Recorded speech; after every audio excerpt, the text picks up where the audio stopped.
all will have to, once you begin to work, you will have to buy insurance. If you refuse to, you will be charged $2,000.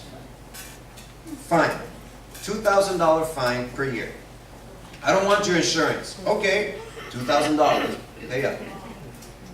No option. You have to. It's either you buy insurance or you pay $2,000. Now, the way the law is written, that will be charged by the IRS. So the people who charged your taxes are going to charge $2,000 from you.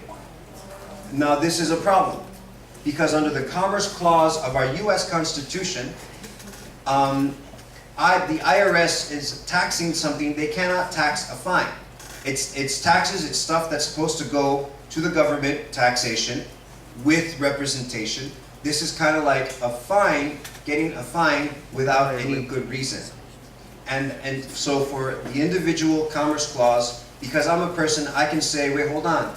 You know, you're charging me $2,000 a year, but actually I'm spending that money on my health care because I'm buying nutritious food. That contributes to health care, good health care. So that's where they're saying, okay, because this is written all throughout the bill, if this is unconstitutional, the entire law will be thrown out. ¿Me están entendiendo? Disculpa, es tan complicado, lo tengo que explicar en inglés porque me confundo hasta en inglés. But here's the thing, because it's tax law, you can only, usually you can only bring up suit if you've already been charged that tax and the year after you've been charged that tax. So that means that the earliest that we could bring suit against Obamacare is 2015. So that's what the Obama administration is going to say. No, you can't do this because you haven't been charged with the tax yet. So, vamos a ver lo que va a pasar. Es por eso que necesitamos como un milagro. What happens if you work off the books? You're good.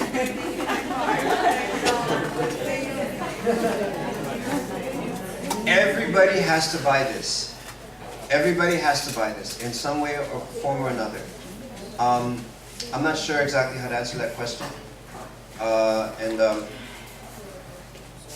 Do you know?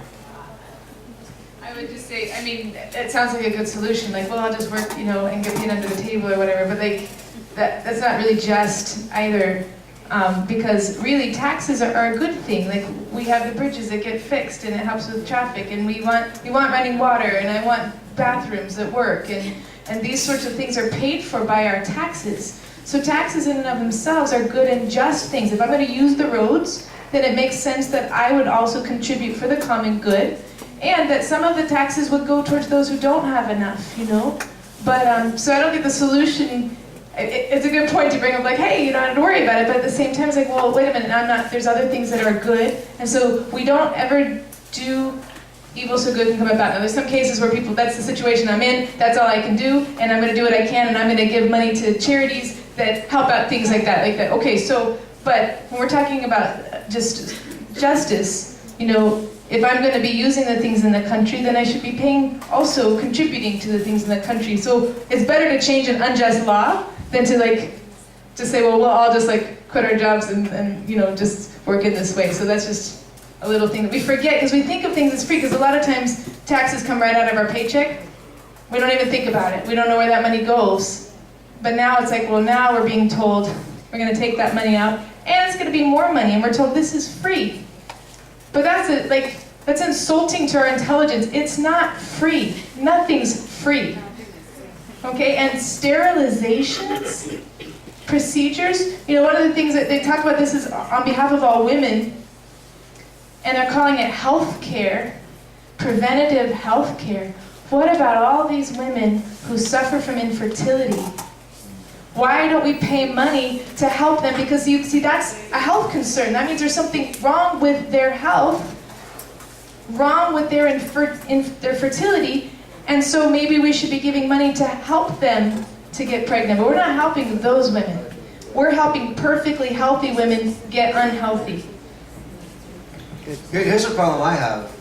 Women, your bodies are ground zero of a war going on, and we're not waging that war. the government is waging that war.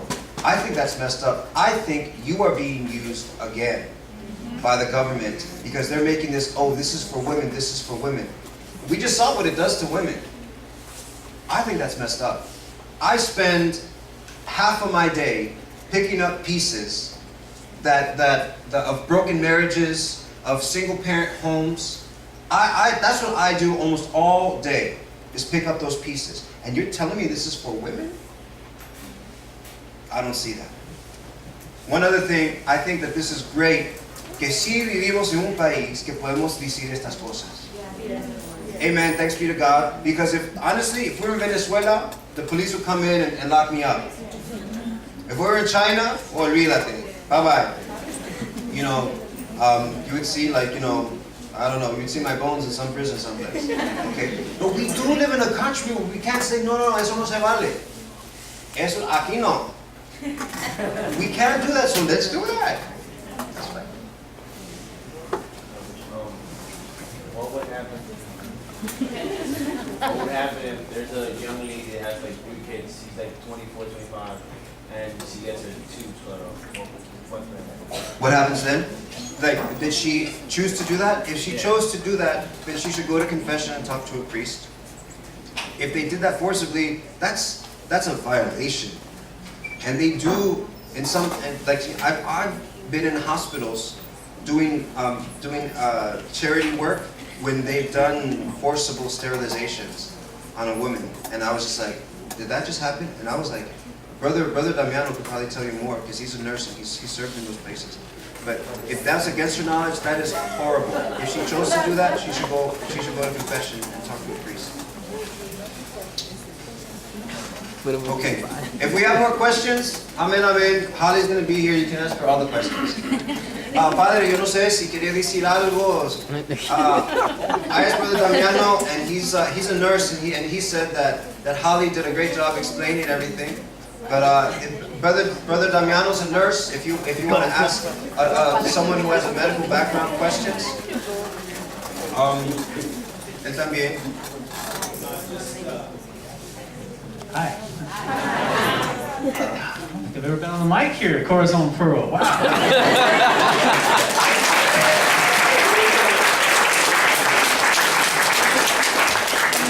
No, just a quick comment.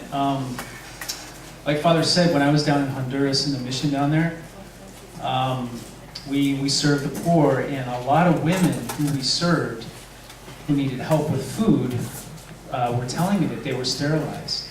They were sterilized by their doctors. It wasn't just a few or once in a while by a few like specific doctors, it was by a lot of different doctors. And they said they went in just to give birth and they came out sterilized. So when you give birth, you're all drugged up. You don't know what's going on. So, you know, that was taken away from them. Be kind of like if Father Agostino went to the doctor, you know, and he walked out for one thing, and walked out and was sterilized. That's what's going on, and it's happening all over the world, you know. So, you know, we can see how that's wrong. Well, this is on the way to that. Some people ask, like, can sterilization be repaired? Because some people, there are surgeries that can, for women, reattach the fallopian tube. They basically snip the 2 fallopian tubes. They can reattach them. The success rate of pregnancy after that is between 40 and 50%. So it is kind of considered a permanent sterilization. Many Catholic women do not realize that this is against our teaching. They don't know. In fact, over 30% of Catholic women are sterilized. It's the same percentage as women in the world. And so many of them, they were like, my priest told me it was fine. And maybe that priest was taught by somebody who taught him that it was fine. You know, only God can be the judge. But we have to keep those things in mind very gently. But there are ways to repair. A vasectomy for men can also be repaired. And the success rate is a little bit greater, but we can kind of undo things as well if that's necessary desired. Son las 6. Let's do the Angelus. ¿Se dio, por favor?